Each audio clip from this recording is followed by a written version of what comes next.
Okay, we're going to be beginning the Unit 5 here, which is the beginning of the third parak of Masechet Yoma. The second parak, which we did not learn together, deals with issues of the regular korban. We finished the first parak discussing the Trumat Hadeshen, the clearing of the ashes off the Mizbech that the Kohen would do, the Kohen Gadol would do on Yom Kippur, the timing of Yom Kippur. So from there, the Mishnayot went into the Trumat Hadeshen in general, how it was done, who did it, etc., and the bringing of the Korban Tamid, the morning Korban that was brought every day, also by the Kohen Gadol Yom Kippur. So that's the second parak, went into that in detail. We're going to go back to the third parak, where we really go back to the day of Yom Kippur itself. The Mishnah begins as follows: Amar lehem hamuneh.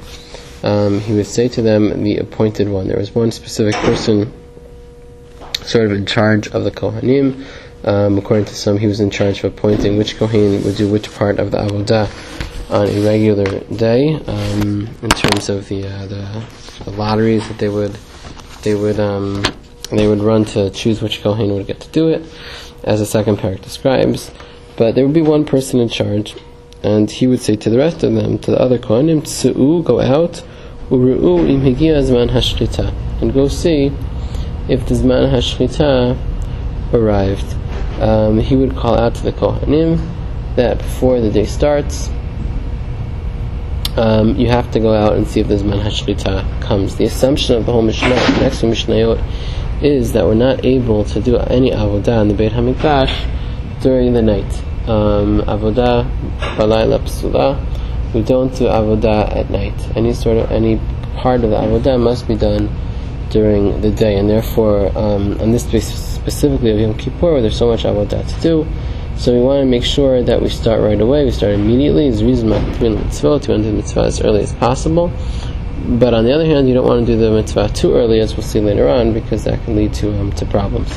So we have to figure out when exactly the right time is. So the Mimunah, the appointed one, sends out others in order to go out to a special area, sort of a watchtower that they would have, where you would go and look towards the east for the sun to rise, to see when it comes. Im higia, the Mishnah continues, if the time in fact came, Zman HaShrita, if the time for Shchita has in fact arrived, Haroeh Omer, then the one who sees it says Barkai, that word Barkai. Barkai, the sun is shining, you can glean the light of the sun. He's able to see that light. You can imagine that it's pitch dark, it's the nighttime, the end of the nighttime. You're looking towards the east, waiting to see when you're going to see that light. So he looks off to the east, and he finally sees it, and he calls out that word Barkai.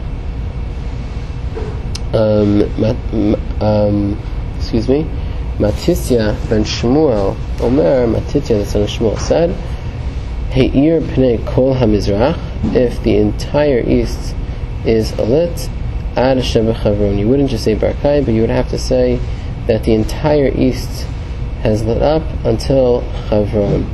That would be a question mark. They would ask him, did the whole thing light up to Chavron? And the person, whoever saw it, would have to say yes. The commentators bring down that Chavron, of course, is a place where the Marat Machpelah is, the burial place of the Avot and the Imahot, and we want to mention that place in order to remember Zchut Avot, the merit of our forefathers, and therefore they wouldn't just say it's light, but they would say the entire east is light, and the entire east all the way to Chavron. They would look out from the special tower to look at the east of Yerushalayim towards Chavron, and mention Chavron specifically, and in that way they would know for sure that it is already considered daytime. Once it's considered daytime, then they would be able to do the avodah. That's the first important concept, that in order to do avodah in the Beit HaMikdash, it has to be day. In order to assure that it's day, one really has to look out and be able to see to see that the sun has risen. Of course, nowadays we have different ways of calculating. Interestingly, when exactly day begins. We of course know the Kavnei Chama, which we're not talking about, which is sunrise, actually saying the sun itself. Here we're talking about you see the light of the sun, known as Alot HaShachar, that you see the light come up, and that's already considered for different halachot. We evaluate things differently, but for these purposes, that is enough to be able to say the day has become. How exactly to evaluate is a big question. Of course, we don't have people standing on roofs now to tell when the first time to daven in the morning would be, or to put on tefillin. Well, tefillin is a separate issue, but that is a different time factor. But when it's considered a new day, so depending on the calculations of one's latitude and longitude and angles and exactly where they're standing, you could have different evaluations of when this time would be.